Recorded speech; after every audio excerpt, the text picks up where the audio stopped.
Welcome to Alexander's photo session, this time from home as the weather is not so nice outside, we couldn't go hiking. Therefore today I will be showing you 5 essential tips I wish I knew when I was starting photography. Tip number 1, and kids, don't try this at home alone, use manual mode. Automatic mode is fine most of the times because it's automatically adjusting your shutter speed, your aperture and your ISO to the scene you are trying to photograph, and most of the times your camera is smart enough to do the right decision. But sometimes you just need to have extra control. For example, if you are trying to photograph long exposure scenes like waterfalls and you want to make sure that the water is really washed away, it really has that whale effect on it. Or if you want to have some really fast shutter speeds, since you are photographing some moving objects like footballers or race cars, something like this, then you need to make sure that you have a very fast shutter speed to reduce any kind of motion blur in your image. To select the manual mode, you usually have a wheel on your camera, mine is here, which will allow you to switch between the different modes. So I will just go to M, that is the manual mode. And this will allow me, with the different other wheels and settings on my camera, to adjust the individual settings like ISO, aperture, and shutter speed. In my particular case, the aperture wheel is here in front, so I can start to dial in different aperture values. As you can see, I am right now decreasing the size of the aperture, and the image gets darker because less light is let through the lens, and I can increase it again. I have another dial wheel in front of my camera, this one here, which allows me to steer the shutter speed. So if I start turning it, you see I'm going down from 1/8 of a second to 1/10 and so on, and the faster the shutter speed is, you see 1/100th, 1/200th of a second, the darker the image gets, because again the less light is let in. So if I want to have all the control over my camera setting, I would use the manual mode. And in addition to this, I can also go and adjust the ISO settings manually. For this, I have another option on my camera, which is here, is the ISO. It's depending on the camera where you have the setting. But if I press this button here on the right side, I will have the possibility to dial in what kind of ISO setting I want to have. The higher ISO you are using, the brighter your image will be, but you also need to keep in mind that higher ISO settings, and they are depending on your camera, will introduce noise on your images, that grainy look, which is sometimes nice, but usually you don't want to have that. So it is good to keep your ISO as low as possible, which is usually around 100. In my particular case, I could even go down to 50 because that's my camera's lowest setting.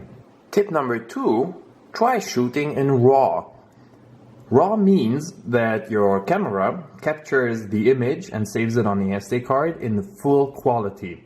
If you are not using RAW, then the image will be transferred, it will be saved as a JPEG file usually, and that JPEG file already has some pre-editing applied to it, which your camera does automatically, and it will reduce the so-called dynamic range. The dynamic range actually means the amount of image information that is saved within your file. The result of not shooting in RAW will be that your file size will be smaller because all the unnecessary information is deleted from the image itself, but you will also have less options when post-editing that image in Lightroom or Photoshop. If you want to shoot in RAW, you can go into your camera's menu, and usually you will find an option which is called quality or something like that, depending on your camera type and model. Mine is here, it's called quality, and when I go on it, I see that it's already set to RAW. Now I can also set it to RAW and JPEG, which means that for every image, the camera will save 2 files, one in the original RAW containing all the file information, which might result in a big file. With a 24 megapixels camera like this, it's actually resulting in file sizes of 22 to 24 megabytes, which is a lot compared to a 5 or 6 megabytes JPEG. But yeah, as said, the raw files contain much more information, so I can do more in editing. Then I also have the JPEG settings, which is in my case extra fine, fine or standard, but this is usually the same in most cameras.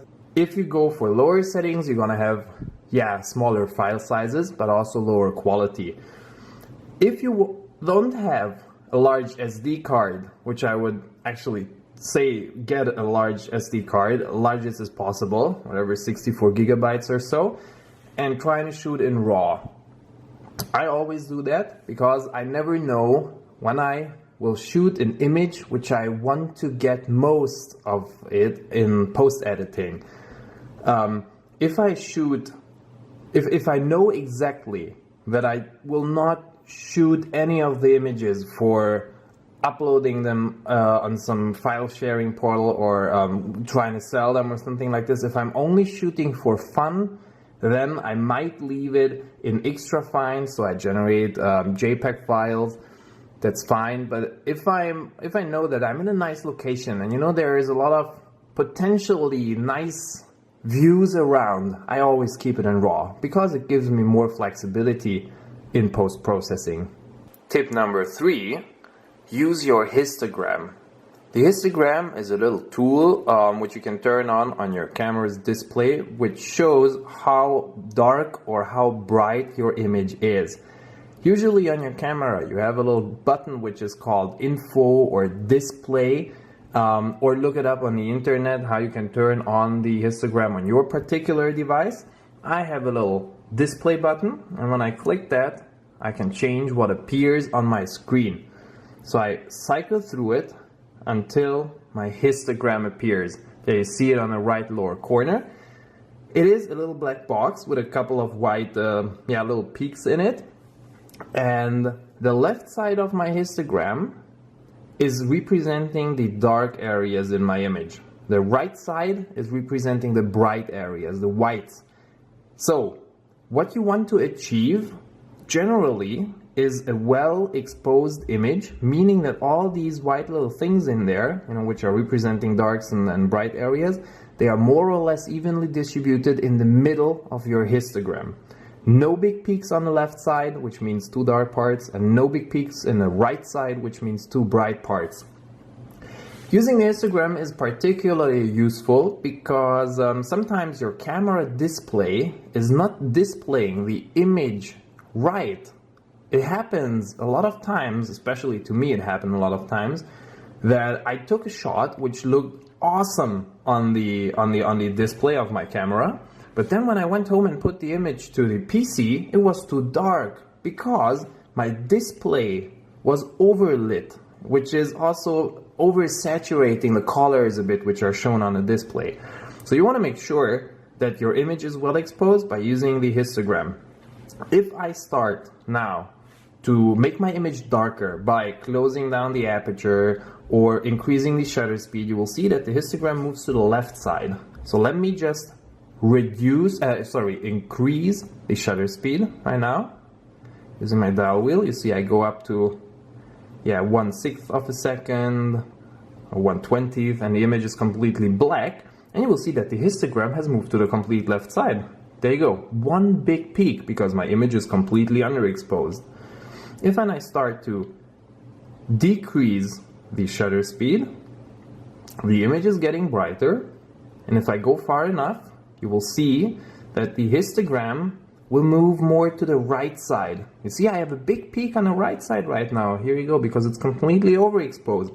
So what you want to reach, as said, is an overall exposure which is more or less in the middle of the histogram. Now I went down a little bit, and now you can see that now I got a better distribution, which means if I take this image now, it will be well exposed.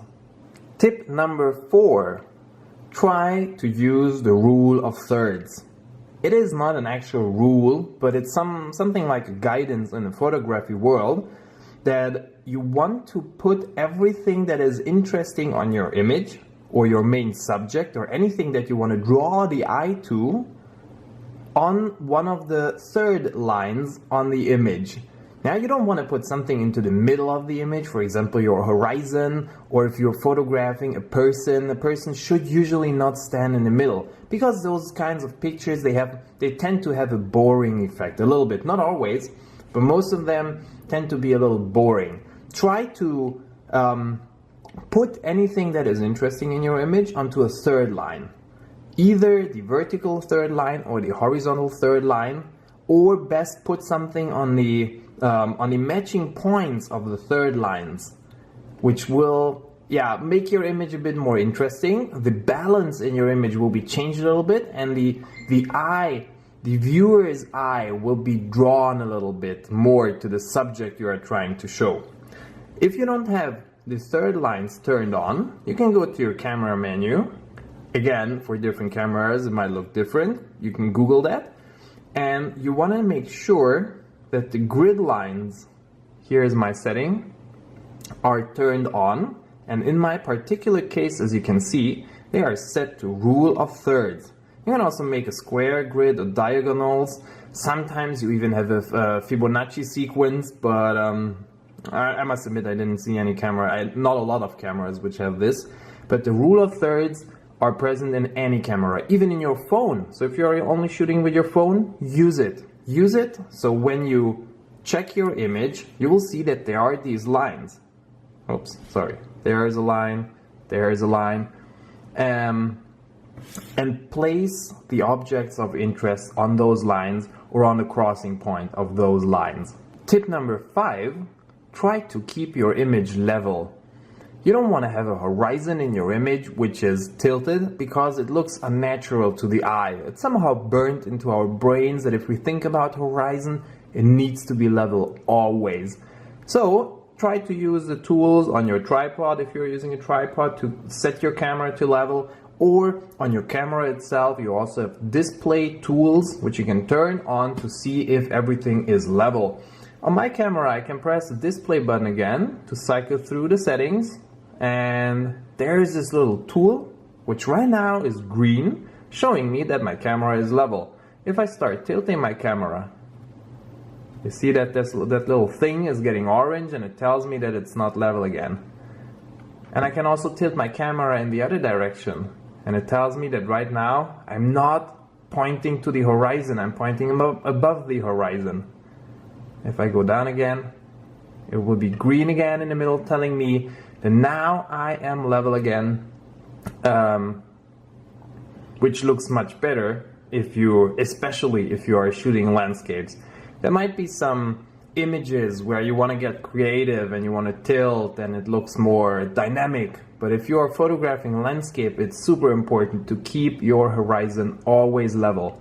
And one bonus tip in the end: always keep a couple of spare batteries in your backpack, because it is super annoying if you are in the right spot, you have superb light, everything is just amazing, you want to take the shot and the battery dies. So having a couple of those with you is not a big deal, you can get them pretty cheap. Be prepared for the next hike, take care, and I hope you liked this video. If you found it helpful, and if you like it, you want to see more, please give it a thumbs up, subscribe for more. Love and kisses to my wife as always, and have fun, enjoy the weekend, see you next time.